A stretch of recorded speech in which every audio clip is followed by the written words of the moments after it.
ચાલો તો આપણે પ્રીવિયસ લેક્ચરમાં 2 પોઈન્ટનું ડિસ્કશન કર્યું હતું. એક બિલ્સ રિસીવેબલ ને એક bills payable. Bills payable books અને બિલ્સ રિસીવેબલ બુક ઓરિજિનલ કયા નેચર ઓફ અકાઉન્ટનો રૂલ્સ લાગુ પડશે, એપ્લાય થશે પર્સનલ, પણ એને શીખવા માટે જલ્દી આવડે એટલે આપણે કોના પ્રમાણે સમજશું અને રિયલ. બિલ્સ રિસીવેબલ નો મતલબ શું? પહેલા તો કે આપણે જે વ્યક્તિ પાસે પૈસા લેવાના હતા, આ વ્યક્તિ એટલે કોણ? ડેટર, દેવાદાર. ડેટર પાસેથી પૈસા લેવાના હતા તો આપણને બે વસ્તુ એના ઉપર ડાઉટ હશે, કે આપણને એના ઉપર ટ્રસ્ટ નહીં હોય, અથવા તો વહેલા પૈસાની જરૂરિયાત, અર્લી મની રિક્વાયર્ડ, પૈસાની વહેલા જરૂર હશે એટલે એક ડ્રાફ્ટ તૈયાર કર્યો. શું તૈયાર કર્યું? ડ્રાફ્ટ. અને સામે વાળો વ્યક્તિ એટલે ડેટર આપણા માટે, એ ડેટર વાંચીને એમાં શું કરશે? સાઇન. જેવી સાઇન કરી એટલે ડ્રાફ્ટ શું બની જશે? બિલ્સ. જેણે સાઇન કરી એને કહેવાય બિલ એક્સેપ્ટ કર્યું. શું કર્યું કહેવાય? જે એક્સેપ્ટ કરે એના માટે કયું બિલ બનશે? Bills payable. અને સાઇન કરીને એક કોપી પાછી આપી દેશે, જેને સાઇન કરેલી કોપી પાછી મળશે એના માટે આ શું બની જશે? Bills receivable. તો જેટલા બી બિલ્સ વારે વારે મળશે એને રેકોર્ડ કરવા માટે આપણે કઈ બુકનો યુઝ કરશું? Bills receivable. એટલે જે બિલ આપણને મળે, રિસીવ થાય ડેટર પાસે, એ બિલ્સ આમાં રેકોર્ડ કરશું. આમાં જે રેકોર્ડ થયું એ કેવો રેકોર્ડ કર્યો કહેવાય? Individual record. ઇન્ડિવિડ્યુઅલ રેકોર્ડ નો શું થાય? Individual post. કોના અકાઉન્ટમાં? કઈ બાજુ? ક્રેડિટ કેમ? લાભ આપણે બિલ આપ્યો એટલે લાભ આપના. બધા ટ્રાન્ઝેક્શન કમ્પ્લીટ થાય એટલે બિલ્સ નું શું થશે? બુક નું પીરિયોડિક ટોટલ. પીરિયોડિક ટોટલ નું પીરિયોડિક કોસ્ટ. કયા અકાઉન્ટમાં? કઈ બાજુ? ડેબિટ કેમ? હા, બિલ્સ આવે તો ઉધાર. આવું કાલે શીખ્યા. એક ઓર બુક્સ આપણે તૈયાર કરી હતી જેનું નામ શું હતું? Bills payable. આ બિલ્સમાં આપણે રેકોર્ડ કયા કરશું? કયા ક્રાઇટેરિયા? તો જે બિલ આપણે શું કર્યા હોય? એક્સેપ્ટ. કોના માટે એક્સેપ્ટ કર્યા છે? For creditor. આપણે જેને પૈસા ચૂકવવાના હોય એ આપણા માટે કોણ કહેવાય? હા, તો ક્રેડિટર માટે જે બિલ આપણે એક્સેપ્ટ કરશું એ આમાં રેકોર્ડ થશે. કેવો રેકોર્ડ થશે? ઇન્ડિવિડ્યુઅલ. ઇન્ડિવિડ્યુઅલ રેકોર્ડ નો ઇન્ડિવિડ્યુઅલ. કોના અકાઉન્ટમાં? કઈ બાજુ? કેવું posting? Okay. Than after transaction complete થઈ ગયા બધા તો આનું શું થશે? પીરિયોડિક ટોટલ નું. કોના અકાઉન્ટમાં? કઈ બાજુ? કેમ ક્રેડિટ સાઈડ? બિલ જાય તો જમા, વોટ ગોઝ આઉટ ક્રેડિટ. આટલું યાદ આવી ગયું? તો કેટલી બુક્સ અત્યાર સુધી શીખી ગયા? તો 7 બુક શીખ્યા આપણે. કઈ કઈ જરા ચેક કરીએ. Purchase, sale, purchase return, sale return, cash book, bills receivable, bills payable. તો કેટલી બુક શીખી ગયા? 7. કેશ બુકમાં પાછા 5 પોઈન્ટ શીખ્યા. કેશ બુકમાં સિંગલ કોલમ, ડબલ કોલમમાં પછી 2 શીખ્યા. Cash with discount, cash with bank.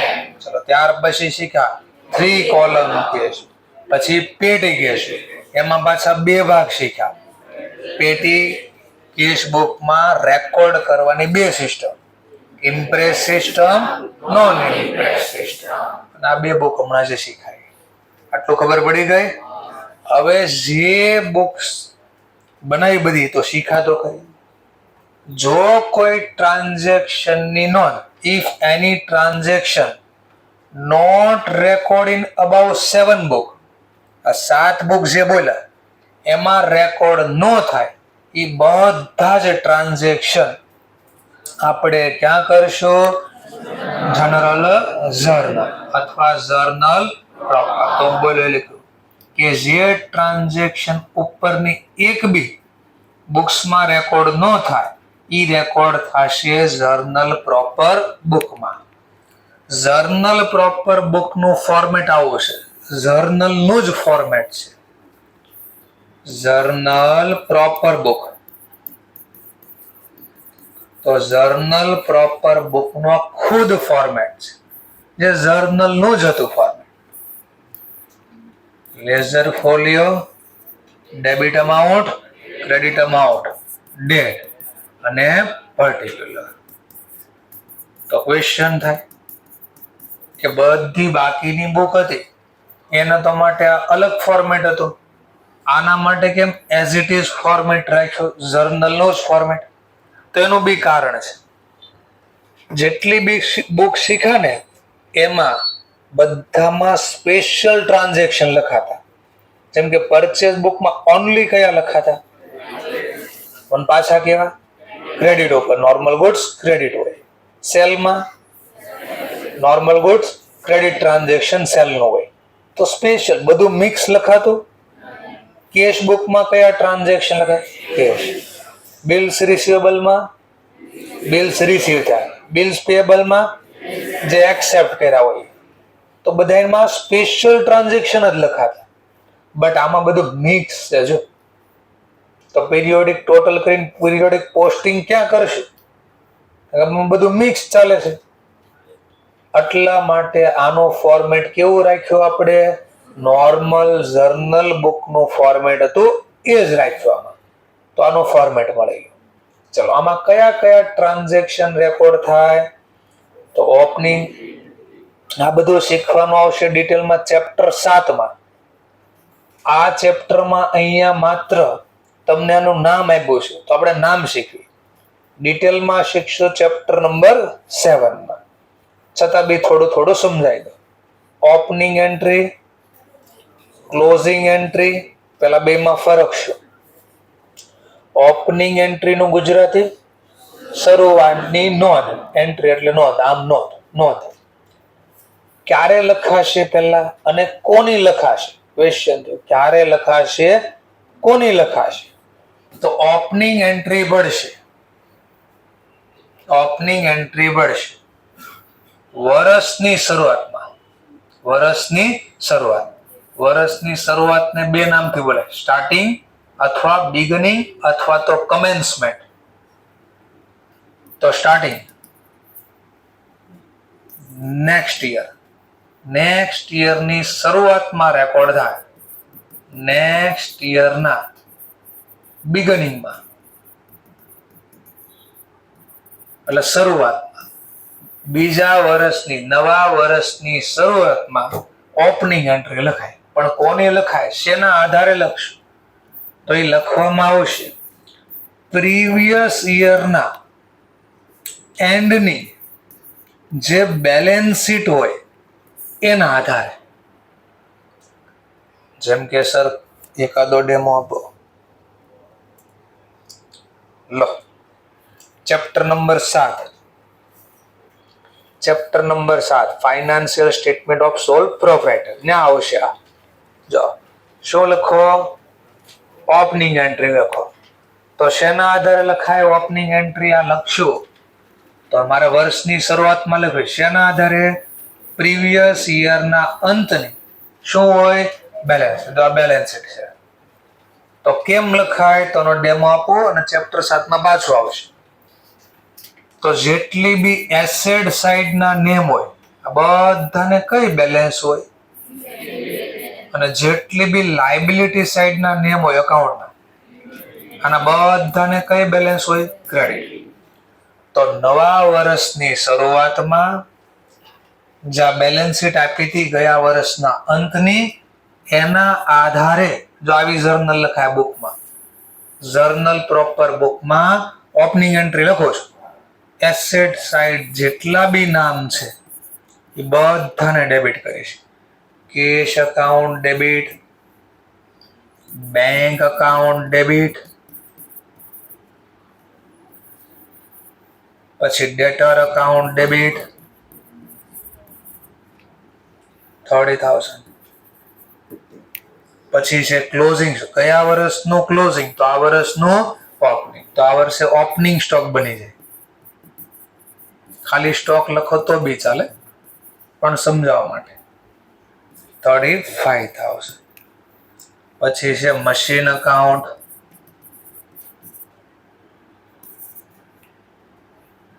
પછી છે લેન્ડ અકાઉન્ટ, જમીન ખાતું 20,000. એસેટ સાઇડ બધા નામ લખાઈ ગયા. હવે લાયબિલિટી સાઇડ ના બધા નેમ રેકોર્ડ કરશે. તો લાયબિલિટી સાઇડ બે નામ છે, એક ટુ કેપિટલ અકાઉન્ટ અને એક છે to mister Bajaj account.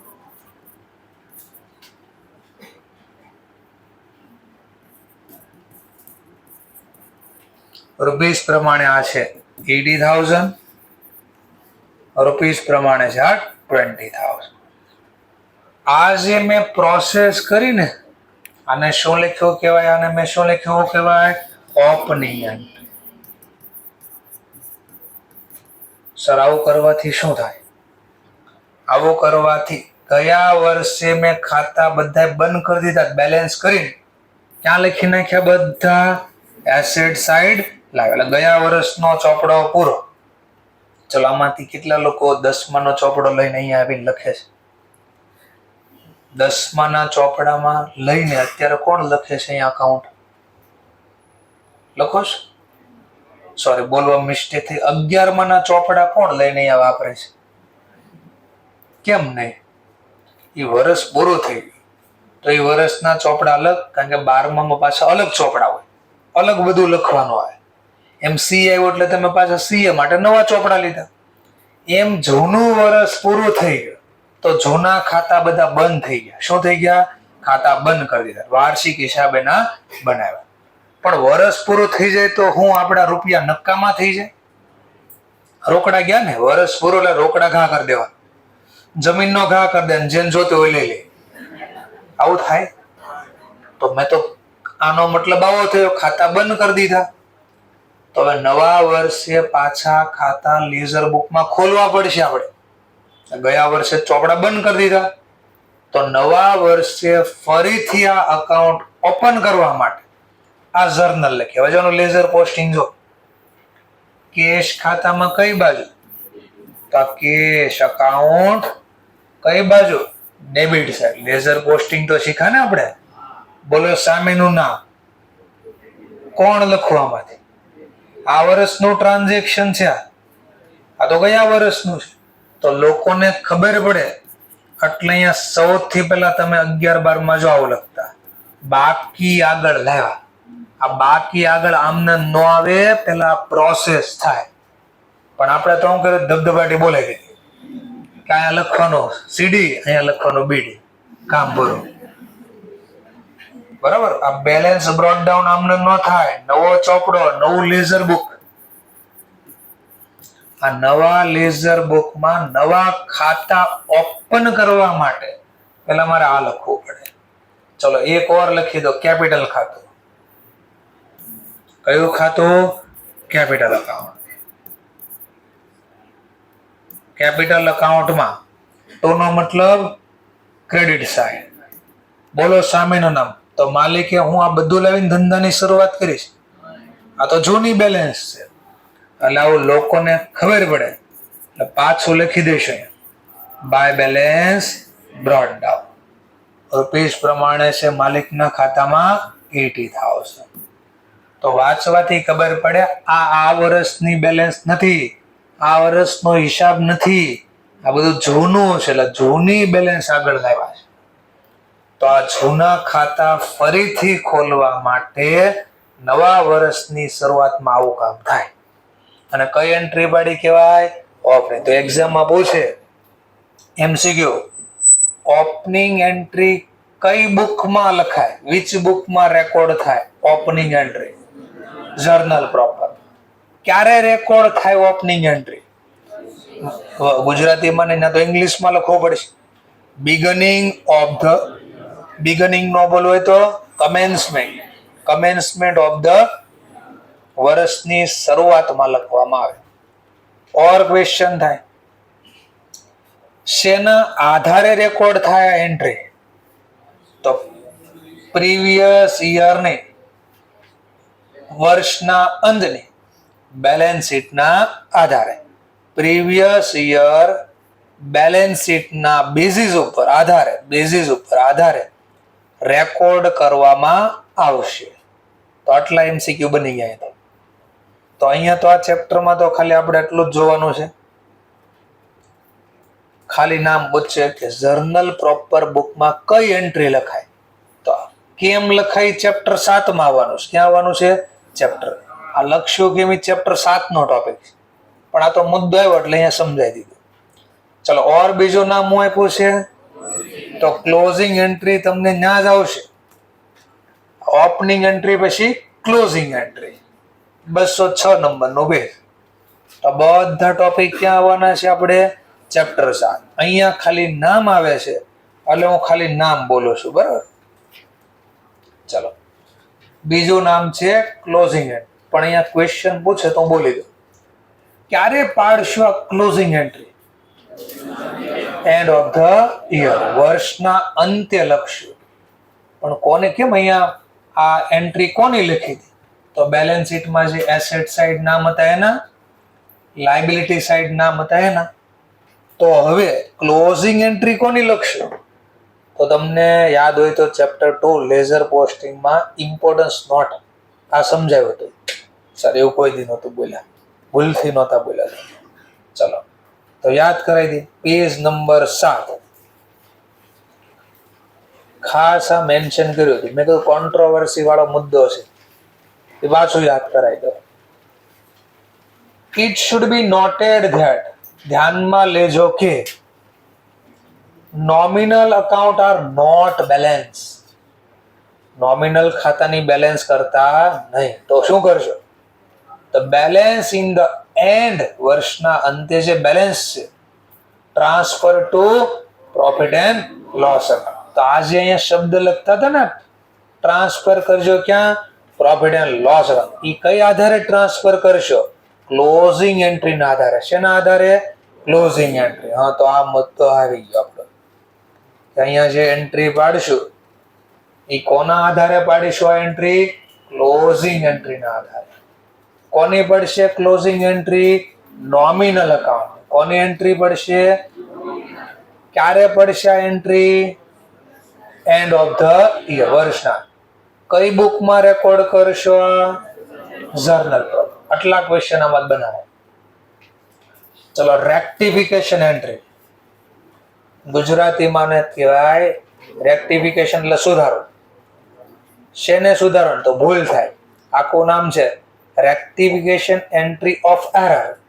Error એટલે ભૂલ, ભૂલને સુધારવાની નોંધ એટલે એન્ટ્રી. તો 11-12 માં આવ્યું તો થોડું મને તો યાદ છે, ભૂલ સુધારણા નોંધ. તો આ ભૂલ થઈ તો એને સુધારવી કેમ? પણ પહેલો તો ક્વેશ્ચન થાય, ભૂલ થાય કઈ રીતે? અને ભૂલ થઈ મળે ક્યાં? ગોતશું ક્યાં એને? અને ગોત્યા પછી એને લખશું ક્યાં? લખશું ક્યાંય તો ખબર પડી ગઈ. કઈ બુકમાં લખશું? જર્નલ પ્રોપર બુકમાં. પણ આ મળે ક્યાં? કઈ રીતે ગોતવાની અને લખવાની કઈ રીતે? કઈ બુકમાં નહીં, બુકમાં લખશું કઈ રીતે? એ મારે સમજાવવાનું છે પછીના ચેપ્ટરમાં. તો જ્યાં જ્યાં બધા પોઈન્ટ આવે એના ચેપ્ટર છે આગળ, એટલે આ બધું એક એક વસ્તુના ચેપ્ટર છે. તો અત્યારે ગુજરાતી રેક્ટિફિકેશન ઓફ એન્ટ્રી નો મતલબ ભૂલ સુધારણાનો. ચલો, પછી નામ આપ્યું છે ટ્રાન્સફર એન્ટ્રી. પછી કયું નામ આપ્યું છે? ટ્રાન્સફર. તો ક્વેશ્ચન થાય, ટ્રાન્સફર એન્ટ્રી કોની લખશું આપણે? ટ્રાન્સફર એન્ટ્રી એટલે હું ટ્રાન્સફર કરવું એટલે ફેરવવું, બદલવું. ટ્રાન્સફર કરવું એનો મતલબ શું? ફેરવવું, બદલવું. ઓર પાછો ક્વેશ્ચન થાય, તો એનો થોડું યાદ કરાવી દો, રિમાઇન્ડર કરાવી દો. 11-12 વાર્ષિક હિસાબ એટલે ફાઇનાન્શિયલ સ્ટેટમેન્ટ બનાવ્યા. એમાં એવરી એક્ઝામ્પલમાં બધા જ દાખલામાં તમને પરચેઝ રિટર્ન ને સેલ રિટર્ન આપતા જ, બધામાં નો આપતા. તો ક્વેશ્ચન છો કેમ નથી આપતા? સર નો રિટર્ન હોય તો નો આપે, ઓકે કોઈ વાંધો નહીં, ચાલો. તો હું ડ્રોઈંગ તમને દરેક દાખલામાં આપતા ઉપાડ, કેમ નો આપતા? તો હું માલિકને એક દિવસે ધંધામાં પૈસાની જરૂર જ નહીં પડી હોય. ગમે એવા પૈસા ને, પૈસા તો મુકેશ અંબાણીને ધંધામાં પૈસા ઉપાડવા પડે, ઘટતા જ હોય બધા એવા. તો ક્વેશ્ચન થાય કેમ નો આપતા? એનું કારણ હતું આ ટ્રાન્સફર એન્ટ્રી. શું હતું એનું કારણ? ટ્રાન્સફર. એક ખાતાની બેલેન્સ બીજા ખાતામાં ફેરવવામાં આવે. એક ખાતાની બેલેન્સ બીજા ખાતામાં ફેરવવામાં આવે. જેમ કે 2 મિનિટ સમજવા માટે ખાલી આમ જ બોલું છું રફલી. મૂડી ખાતું તો બનાવ્યું હતું 11-12 મૂડી ખાતું. તો એનો તો ફોર્મેટ બી તમને યાદ હશે. અહીંયા લખતા બાકી, આગળ લાવ્યા પેલા જૂની બેલેન્સ હોય તો લખતું ને, પછી ક્યાંક નવું બીજું અહીં ક્યાંક લખતા ને અહીં ક્યાંક લખતા, થોડું થોડું યાદ હોય તો અહીંયા નેટ પ્રોફિટ લખતા, ભાગીદારને કાંઈ પગાર આપવાનો હોય, રેમ્યુનેશન વળતર કાંઈ આપવાનું હોય, કમિશન કાંઈ યાદ આવે તો કમિશન, આવું કાંઈ લખતા, થોડું થોડું યાદ છે. આ બાજુ ક્યાંક લખતા, થોડુંક યાદ આવે તો ઉપાડ, એવું ક્યાંક લખતા, ડ્રોઈંગ યાદ છે ને. પછી ઓર લખતા કે ઉપાડ ઉપર વ્યાજ, ઇન્ટરેસ્ટ ઓન ડ્રોઈંગ. અહીંયા બી લખતા મૂડી ઉપર વ્યાજ, મૂડી ઉપર વ્યાજ, ઇન્ટરેસ્ટ ઓન કેપિટલ. અને પછી તમે અહીંયા બેલેન્સ કરતા, બાકી કાઢતા, તો બેલેન્સ કેરીડ આઉટ. આવું બનાવ્યું હતું ને 11 ભાગીદારી પેઢીમાં તો ખાસ બનાવ્યું છે. તો કોઈ દી વિચારો ફોર્મેટ બન્યું કેમ ખાતાનું? અહીંયા આવ્યું ક્યાંથી? અહીંયા ક્યાંથી આવ્યું? એ આણે લાવ્યું. કોણે લાવ્યું? એ આણે એટલે કોણે? Transfer entry. તો ટ્રાન્સફર એન્ટ્રીની મદદથી આ બધું ફોર્મેટ બન્યું છે. એ બી સમજાય છે. ચલો, ઘણી વાર કે આવું નતો શીખ્યા, તો કે અમે તો ના આવું શીખ્યા.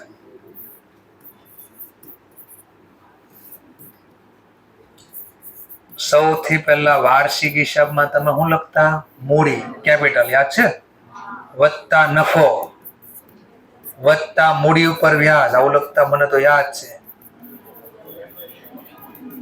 પછી આમાંથી એક માઇનસ એ કરતા, ડ્રોઈંગ. પછી આનો વ્યાજ પણ ક્યાંક લખતા,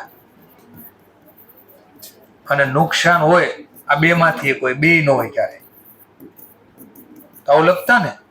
તો પાછો ક્વેશ્ચન છો, બેલેન્સ શીટમાં આવું ફોર્મેટ કોણે આપ્યું?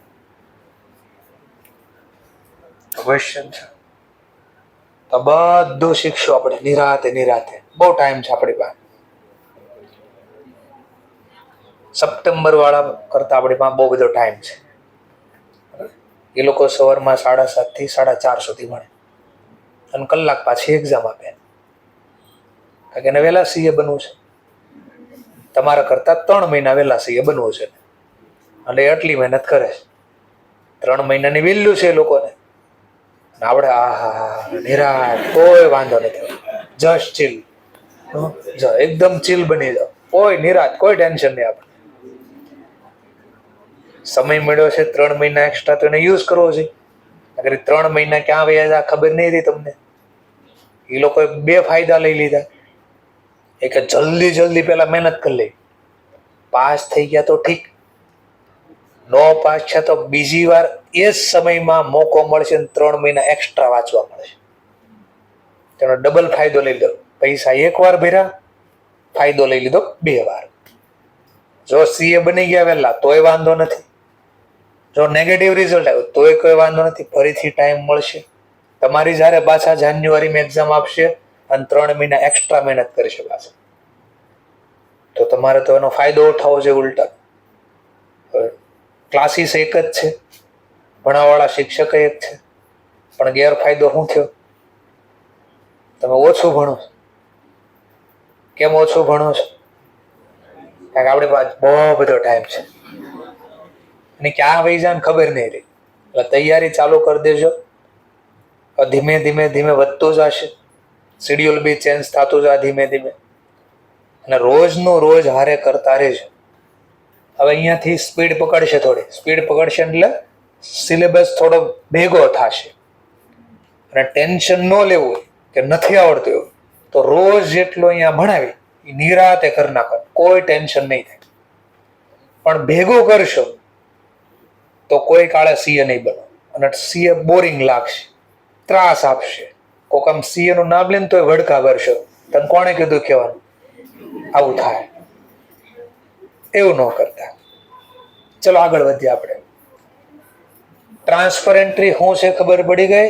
એક અકાઉન્ટની બેલેન્સ બીજા અકાઉન્ટમાં ફેરવે, એને કહેવાય ટ્રાન્સફર એન્ટ્રી. એડજસ્ટિંગ એન્ટ્રી, કાચા સર્વે નીચે શું આપતા? હવાલાને ઇંગ્લિશમાં કહેવાય એડજસ્ટમેન્ટ. એડજસ્ટિંગ બોલાય, એડજસ્ટમેન્ટ બોલાય. તો હવાલા નોંધ કોણ લખે હવે ખબર પડે ને? કોણ બનાવતા હવાલા? એટલે કોણ? જર્નલ પ્રોપર વાળા. તો એ હવાલા બનાવે કેમ એ શીખશું આપણે. છેલ્લો પોઈન્ટ, મિસલેનિયસ એન્ટ્રી.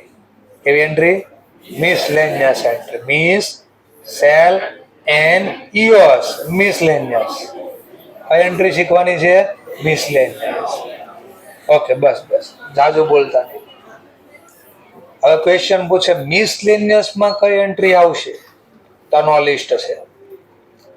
તો એક્ઝામમાં કદાચ તમને 1 માર્ક્સમાં ક્વેશ્ચન પૂછે જર્નલ પ્રોપરમાં કયા ટ્રાન્ઝેક્શન રેકોર્ડ થાય, તો આટલા લિસ્ટ લખી દેવાનું. આટલું. મિસલેનિયસ ની અંદર પૂછે તો આટલું. 1 કે 2 માર્ક્સમાં જે ક્વેશ્ચન પૂછે. ચલો, મિસલેનિયસમાં કઈ કઈ એન્ટ્રી લખાય? તો લખ્યું માલિક ધંધામાં રોકડ સિવાય કઈ બીજી વસ્તુ લાવે એને કઈ ઇન્ટ્રોડ્યુસ કરવું. શું કર્યું કહેવાય? ઇન્ટ્રોડ્યુસ. તો કેપિટલ બોટ લાવવું.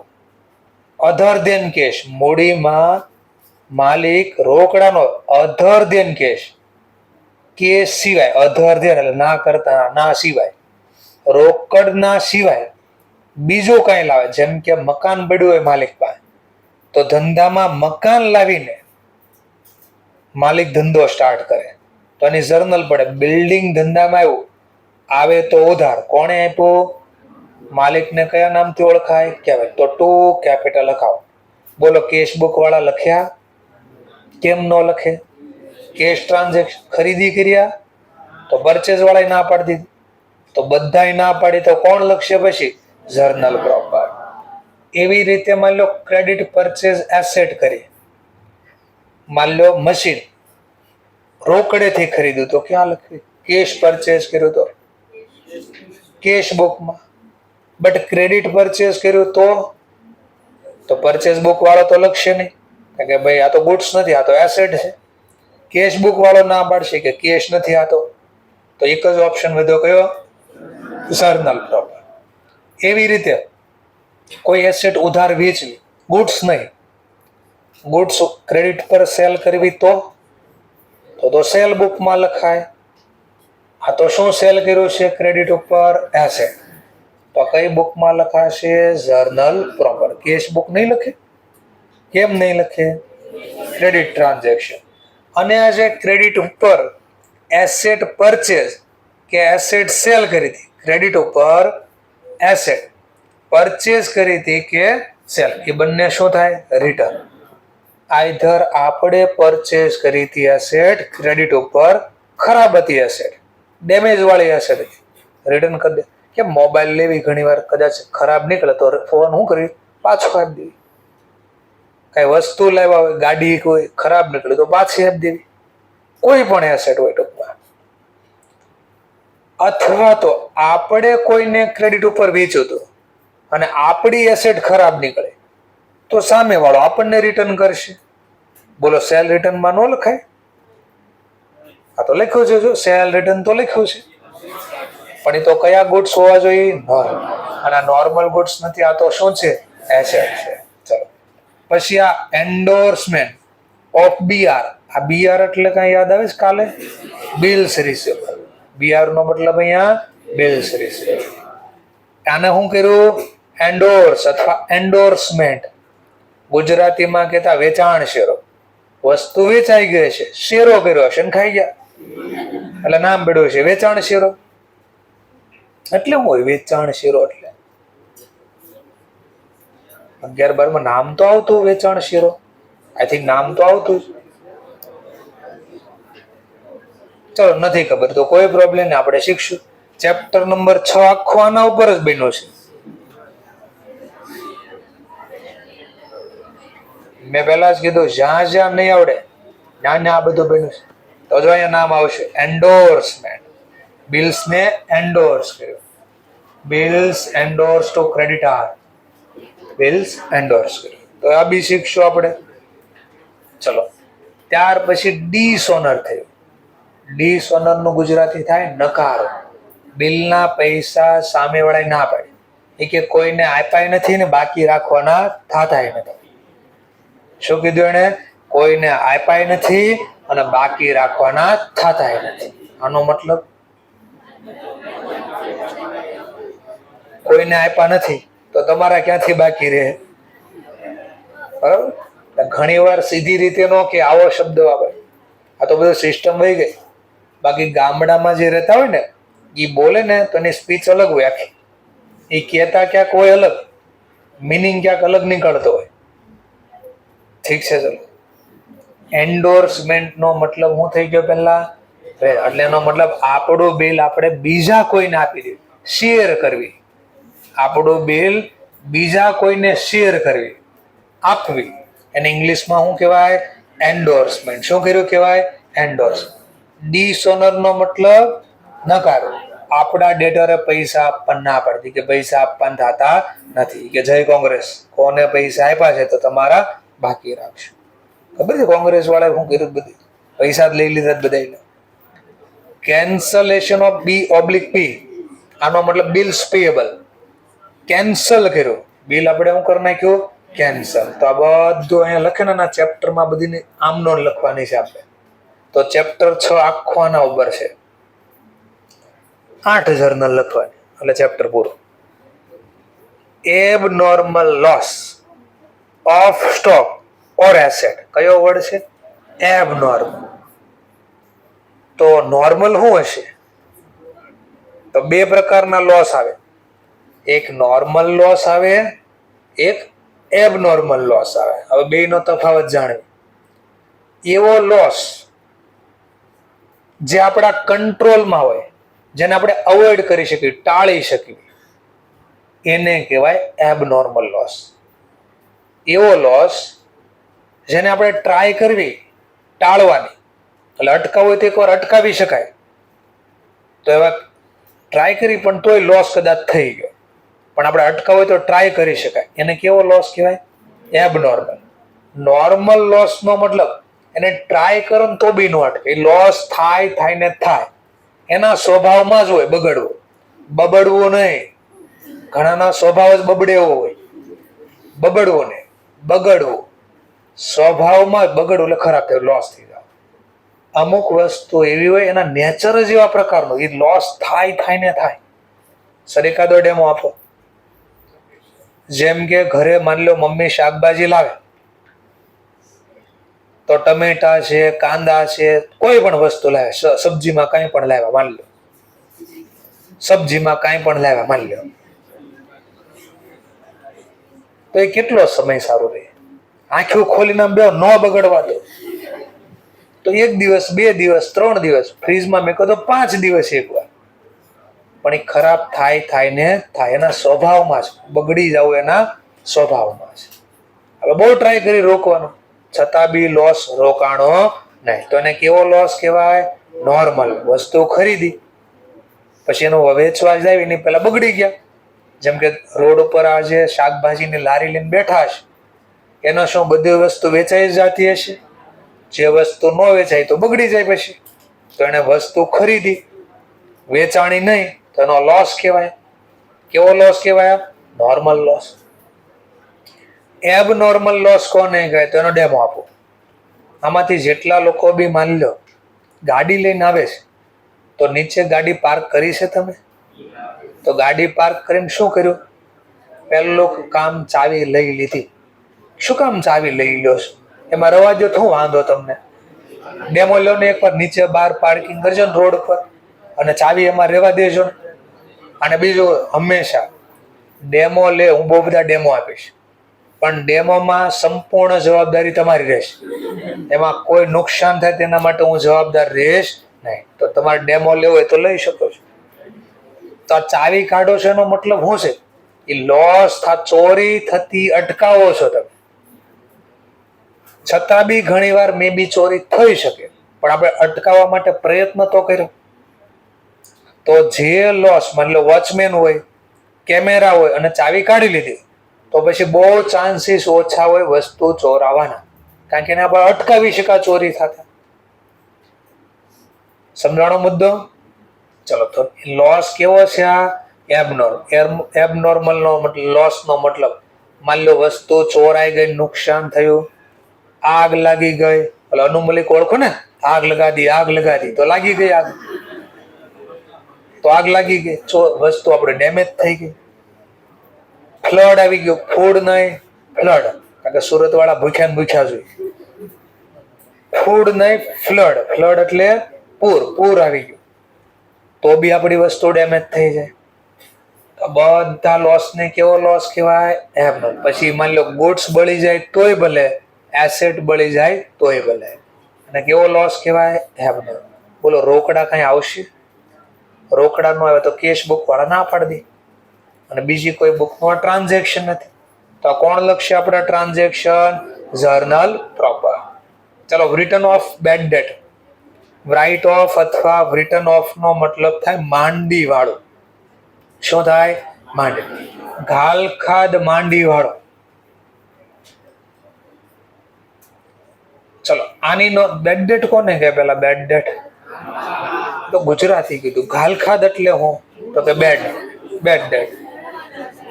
હા, પૈસા લેવાના હોય ડેટર પાસેથી, ડેટર પૈસા આપવાની ના પાડે, તો ના પાડી ભાઈ તો હું હા પાડે, નહીં તો હું બોલો કે નહીં. આમાંથી આ બે બેન્ચીસ માં કોક બોલ્યું નહીં. કાન મારા બહુ સારા છે, જરી કઈ બોલશો તો હમણાં આંખનું નક્કી નહીં, કાન મારા બહુ સારા છે. થોડું કઈ બોલશો ને કોમેન્ટમાં, મને તરત ખબર પડી જશે, અને કઈ બેન્ચીસ ઈ કહી દે. એટલે બોલવામાં બહુ ધ્યાન રાખો, આડું ઓળું બોલવામાં. નોર્મલ બોલો તો પ્રોબ્લેમ નથી. ચલો, તો રાઇટ ઓફ કર્યા બેડ ડેટ. બેડ ડેટ પડ્યું, એનો મતલબ ડેટરે રોકડા આપવાની ના પાડતી, પૈસા દેવા નથી. તો રોકડ ટ્રાન્ઝેક્શન જ નથી, તો કેશ બુકમાં લખાશે નહીં. હજો ખામી તમારી કહું, બેડ ડેટની જર્નલ આવડે? શું હતી journal? Bad debt account debit to debtor account, આવું લખ્યું હતું. જેને પૈસા ન મળે આવું લખે કે નહીં? તો કોઈ દી વિચારું છે પૈસા ન ચૂકવે એની બુકમાં હું લખાતું છે? 2 વર્ષ બેડ ડેટ પાડી દીધો. કોઈ દી વિચારું નહીં જેને ન મળે એ શું લખતો હશે? એને નહીં મળે એ શું લખશે? તો આપણે એ શીખવાડશું ચેપ્ટર નંબર 6 માં. ચાલો આગળ વધીએ આપણે અત્યારે. ગુડ્સ ડિસ્ટ્રીબ્યુટેડ, ડિસ્ટ્રીબ્યુટ કરવા એટલે ફાળવા, વહેંચવા, ફાળવા. As a free sample. Free sample એટલે મફતમાં, ધર્માદો કર્યો એવું પણ કહી શકો. મફતમાં ગુડ્સ ડિસ્ટ્રીબ્યુટ કર્યા. ચલો, મફતમાં કોઈ ગુડ્સ ડિસ્ટ્રીબ્યુટ કરી તો રોકડા મળે કોઈ દી? રોકડ જ ન મળે તો કેશ બુકમાં લખાય કોઈ દિવસ નહીં. અમે આવું જ કરતા. જો જરીક સર આમ તેમ છે તો આમ કરતા હતા, પછી ઘડીક આમ સર આમ જોયો એટલે આમ પાછા બંધ થઈ જાય, પછી પાછા દાંતે કાઢતા જાય, જો તારો વારો નહીં આવે, બરાબર? એટલે ખબર પડી જાય શું કરે છે. ચલો આગળ વધીએ આપણે. Next point, goods withdraw for personal use, એટલે અંગત વપરાશ માટે ગુડ્સ માલિક ધંધામાંથી લઈ જાય છે. તો બોલો આ સેલ કર્યું કહેવાય? તો સેલ બુકમાં તો લખાય. પરચેઝ નો ટોપિક નથી. કેશ વેચ્યા છે અથવા કેશ લઈ ગયા છે તો કેશ ટ્રાન્ઝેક્શન બી નથી. તો કેશ બુક વાળા પણ લખશે. તો બધા ના પાડી દે કોણ લખશે? Journal proper. તો લિસ્ટ 2 વાર 3 વાર વાંચી લો, એક્ઝામમાં પૂછે તો તમને યાદ રહેવું પડે કે કઈ કઈ એન્ટ્રી લખશે. મેન કેટલી એન્ટ્રી લખશે? Main 6 entry. ઓપનિંગ એન્ટ્રી ક્યારે પડે? વર્ષની શરૂઆત. કોની પાડશું? ઓપનિંગ એન્ટ્રી પાડશો કોની? કયા વર્ષની બેલેન્સ શીટમાં. જે એસેટ સાઈડ નામ લખ્યાને ડેબિટ કરશું, લાયબિલિટી સાઈડ નામ લખ્યાઓને ક્રેડિટ કરશું. આટલો પોઈન્ટ ક્લિયર. ક્લોઝિંગ એન્ટ્રી કોની પડશે? ક્લોઝિંગ એન્ટ્રી વર્ષના અંતે નોમિનલ ખાતાની. કોની? નોમિનલ. રેક્ટિફિકેશન એન્ટ્રી એટલે કઈ ભૂલ થઈ હશે તો એને સુધારશું. ટ્રાન્સફર એન્ટ્રી, એક ખાતાની બેલેન્સ, એક અકાઉન્ટની બેલેન્સ બીજા અકાઉન્ટમાં ટ્રાન્સફર કરવી. એડજસ્ટિંગ એન્ટ્રી એટલે તો હવાલાના લખાય કેવી રીતે, કોની લખાય એ બી શીખશું આપણે. મિસલેનિયસ એન્ટ્રી, છૂટક નોંધ. આ મિસલેનિયસ ના નામ વાંચી લો. લિસ્ટ પૂછે મિસલેનિયસ એન્ટ્રીમાં કોણ કોણ ઇન્ક્લુડ થાય તો નેમ રીડ કરી દો અકાઉન્ટ એકવાર.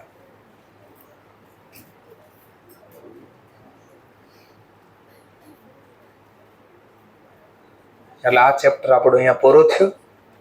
નવું ચેપ્ટર આપણે સ્ટાર્ટ કરીએ.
ચલો તો નવું ચેપ્ટર સ્ટાર્ટ કરું છું, જેનું નામ રહેશે, ચેપ્ટર બદલી ગયું. અત્યાર સુધી જે ચેપ્ટર શીખતા હતા ચેપ્ટર 2 હતું. હવે જે ચેપ્ટર શીખીએ છીએ ચેપ્ટર 1, એમાં યુનિટ 3 શીખ્યા છે. કારણ કે મારે ચેપ્ટર 2 માં રેક્ટિફિકેશન ઓફ એરર શીખવાડીશું, ભૂલ સુધારણામાં. તો ભૂલ સુધારણા નોંધ શીખવા માટે પહેલા મારે આ ચેપ્ટર શીખવાડવું પડે. ચલો તો હું વચ્ચે આ ચેપ્ટર લઈ લઉં છું. Chapter 1 unit 3. ચેપ્ટરનું નામ છે revenue expenditure, capital expenditure, revenue receipt, capital. ગુજરાતીમાં જેને કહેતા મહેસૂલી ખર્ચા, મૂડી ખર્ચા. મહેસૂલી આવક, મૂડી આવક. રેવન્યુ એટલે મહેસૂલ, એક્સપેન્ડિચર એટલે ખર્ચ, કેપિટલ એટલે મૂડી, એક્સપેન્ડિચર એટલે ખર્ચ. રેવન્યુ એટલે મહેસૂલી, રિસિપ્ટ નો મતલબ આવક. કેપિટલ એટલે મૂડી, રિસિપ્ટ નો મતલબ આવક. મહેસૂલી આવક, મૂડી આવક. મહેસૂલી ખર્ચા, મૂડી ખર્ચા. ચલો હવે પાછા થોડાક આગળ વધીએ. આપણે જે વાર્ષિક હિસાબ તૈયાર કર્યા સમજાઈ જાય તો ઠીક છે, નકર લખ્યા જ કરશું 3-3, 4-4 વર્ષ, પણ શું કરવી ખબર નહીં હોય કઈ. આપણે એક આવું લખતા પેલા ટ્રેડિંગ અકાઉન્ટ, એટલે આને ગુજરાતીમાં શું કહેતા? વ્યવહાર ખાતું. પછી એક ઓર બનાવતા P&L. આને શું કહેતા? નફા નુકસાન ખાતું. ઓર એક નીચે બનાવતા બેલેન્સ. આવું બનાવતા ને. ચલો તો પહેલો ક્વેશ્ચન થયો, 3 ભાગ પાડ્યા શા માટે? અને 3 ભાગ પાડ્યા કોણે? શા માટે પાડ્યા? કોણે પાડ્યા? પેલો ક્વેશ્ચન થયો. તો આ 3 ભાગ પાડવા માટે જવાબદાર છે ગોઈંગ કન્સર્ન.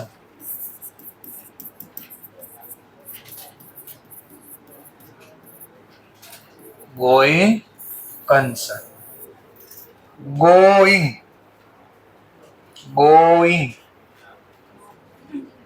જવો, ચાલવો. કન્સર્ન એટલે પેઢી, ધંધો. કન્સર્ન નો મતલબ પેઢી, ધંધો. ધંધો સતત ચાલુ રહે, કાયમ માટે ચાલુ રહે. આ ધારણાને કારણે આ 3 ભાગ પાડ્યા.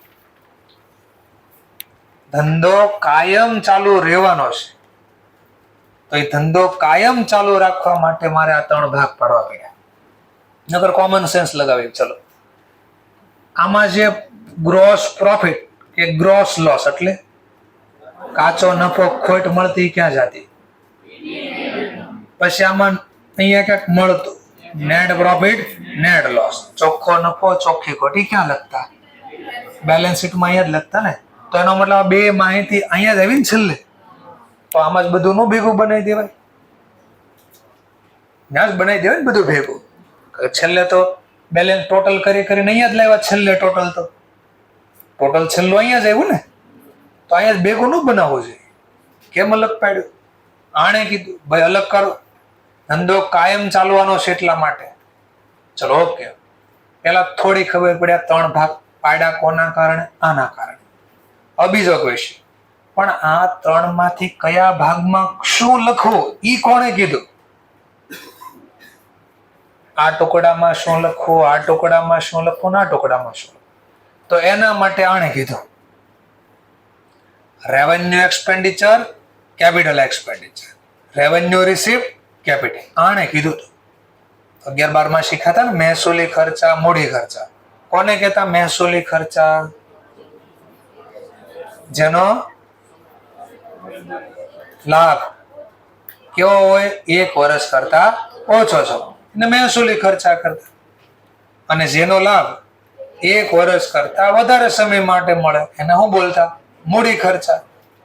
આવું બોલતા કે નહીં? ચલો, તો હવે ધ્યાનથી જો ને તો દેખાય ક્યાંક અહીંયા જેટલા નામ હતા ને બધા હતા.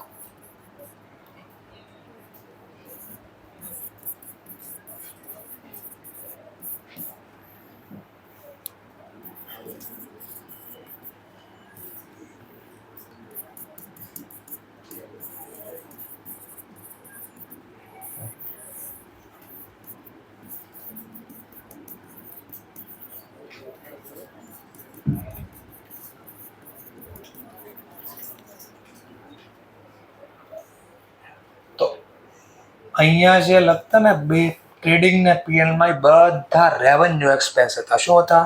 રેવન્યુ. અને બેલેન્સ શીટમાં એસેટ સાઈડ જે ફિક્સ એસેટ લખતા ને, ફિક્સમાં પાછી બે આવતી, જોઈ શકાય એવી, ન જોઈ શકાય, ટેન્જિબલ અને ઇનટેન્જિબલ. તો જે ફિક્સ એસેટ લખતા ને આ હતા કેપિટલ એક્સપેન્ડિચર. અહીંયા જે લખતા ને એ બધું હતું રેવન્યુ રિસીપ્ટ હતી. શું હતી? Revenue receipt. અને બેલેન્સ શીટમાં લાયબિલિટી સાઈડ ક્યાંક લખતા.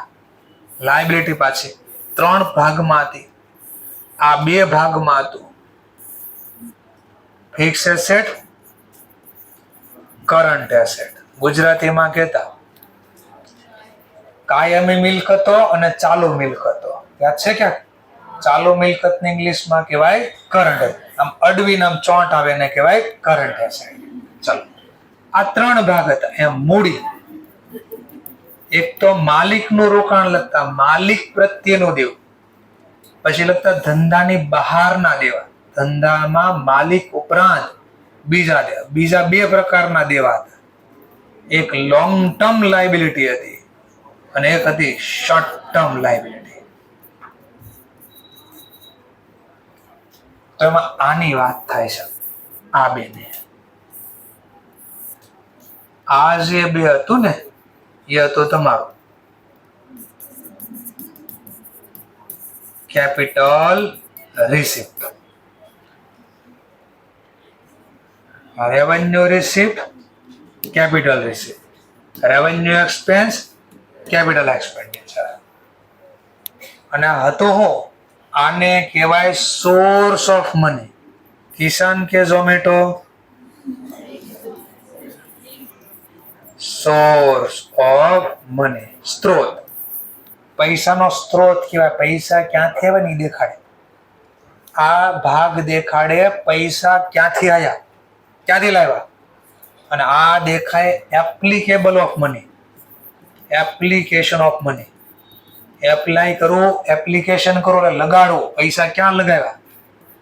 Application of money. આવ્યા ક્યાંથી અને છે ક્યાં? પૈસા આવ્યા ક્યાંથી અને છે ક્યાં? આ લખતા નહીં, ધીમે ધીમે દેખાય આપણે શું લખતા. આંકડા છપાઈ જાય, નામ છપાઈ જાય, મતલબ નહીં ખબર પડે. મતલબ સમજાવું છું કે આ શું કરતા.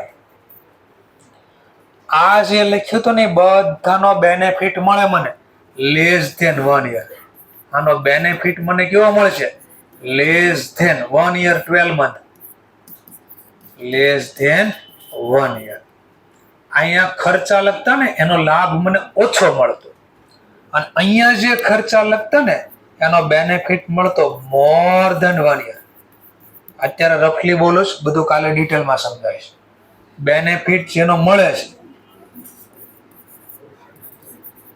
More than 1 year.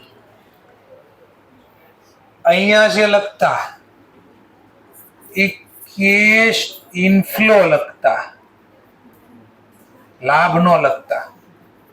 Cache inflow from business, cash inflow from business, normal activity.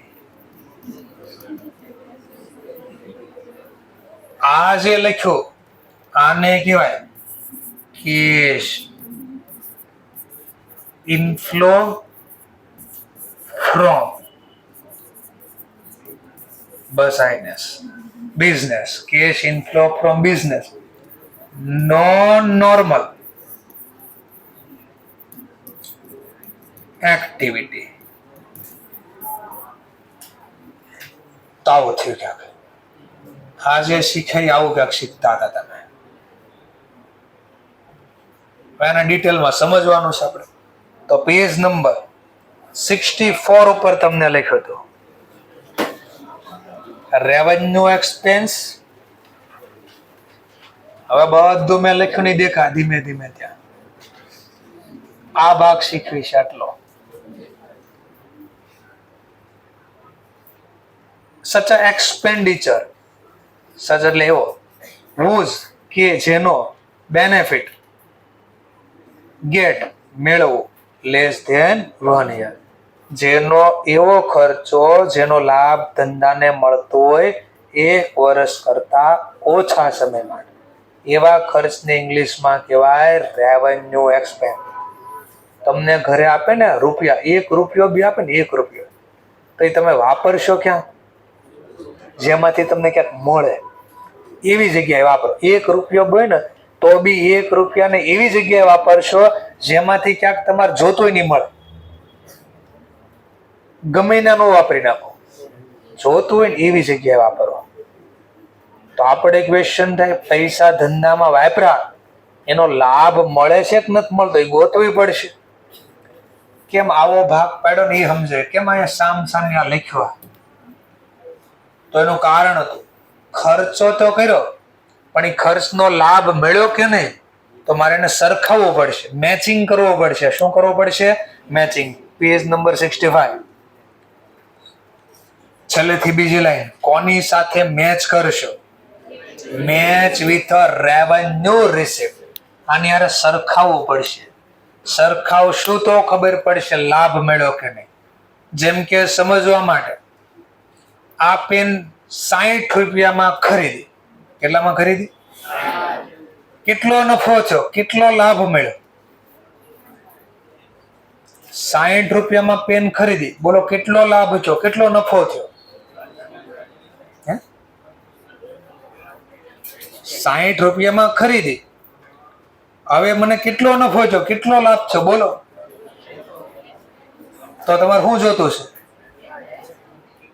કિંમત તો બોલો છું, કેટલામાં ખરીદી એમ તો બોલો છું, 60 રૂપિયા એમ તો બોલો છું.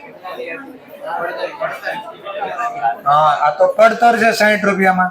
નફો જોતો જ મારે વેચાણ કિંમત બી ખરીદી. તો આના સરખાવતા કે 50,000 માં ખરીદો તો એનો લાભ કેટલો મળ્યો? તો લાભમાં લખ્યું 60,000. તો ખબર પડે કેટલાનો લાભ મળ્યો? 10,000. આ 10,000 નો લાભ જોતો હોય ને તો આ ખર્ચને આ રિસિપ્ટ સાથે સરખાવવું પડે. નો સરખાવો તો લાભ મળે પણ સર સરખાવું શું કામ છે? નો સરખાવી શું વાંધો? તો પૈસા તો વાપરા કર્યા પણ કેટલા મળ્યા ઈ જ ન ખબર હોય તો ધંધો ડૂબી જાય. નકરા વાપરા જ કરી પણ એમાંથી કઈ મળે છે કે નહીં ખબર જ ન હોય તો ધંધો ચાલે નહીં. આજે નહીં તો કાલે પૈસા ખૂટી જાય, ધંધો ડૂબી જશે. તો હું વાપરું છું એમાંથી લાભ મળે છે કે નહીં એ જાણવા માટે આપણે આને સરખાવવું પડે. જેમ કે જો એક્ઝામ્પલ આપવાની છે કે એક્સપેન્ડિચર જે 1 વર્ષ કરતા લાભ ઓછો આપતો હોય ને એવા એક્ઝામ્પલ લખ્યા જો. પરચેઝ, વેજીસ, આને જોતા જાઓ ને આ બધાનો લાભ 1 વર્ષ કરતા ઓછો સમય મળે છે કે નહીં? ચલો વસ્તુ એકવાર ખરીદીને વેચી નાખો, પૂરું. પાછું વેચવું હોય તો પાછું ખરીદવું. ટૂંકમાં એક વાર આનો લાભ મળે, એક જ વાર એટલે લેસ ધેન 1 યર. વેજીસ એક વાર કામ કરે મારે શું આપવું પડે? મજૂરી. ન આપું તો બીજી વાર કામ ન કરે. ટૂંકમાં લાભ લેવો છે તો આ ખર્ચો વારે વારે કરવો પડે. પાછળ પેજ નંબર 65 કેવા નટોરે ઓફ એક્સપેન્સ લખ્યું છે. નથી લખ્યું વાંચન પણ નટુરે તો લખ્યું છે. નેચર છે. ઓકે સરસ. ચલો નેચર ઓફ એક્સપેન્ડિચર કેવો છે? તો રિકરિંગ નેચર નો છે. કેવો ખર્ચો છે આ? રિકરિંગ. અકર એટલે બનવું, રી અકર એટલે વારે વારે બનવું. આ ખર્ચો ધંધામાં વારે વારે થાય. તો જો આ બધા લિસ્ટ અહીંયા જોશો ને, હવે અહીંયા જે નામ લખતા ને એના લિસ્ટ જોશો ને તો આ ખર્ચ હવે દેખાય કે અચ્છા ખર્ચો વારે વારે આપણે કરતા. જેમ કે સેલરી, બોલો વર્ષમાં કેટલી વાર આપવી પડે? 12 વાર. એનો મતલબ એક વાર બેનિફિટ જોયો તો ખર્ચો કરવો પડે, પાછો બેનિફિટ જોતો પાછો ખર્ચો કરવો પડે. લાઇટ બિલ વર્ષમાં કેટલી વાર ચૂકવી? હા, એનો મતલબ એક વાર બેનિફિટ મળ્યો, ખર્ચો થયો, પાછો બેનિફિટ જોતો પાછું લાઇટ બિલ આપવું પડે. જો લાઇટ બિલ નો આપવી તો ગવર્મેન્ટ આપણું લાઇટ ચાલુ રાખીએ એ પાવર કટ કરી નાખે. તો સમજાય છે થોડું થોડું? તો નેક્સ્ટ લેક્ચરમાં આપણે અહીંયાથી ડિટેલમાં ચાલુ કરીશું.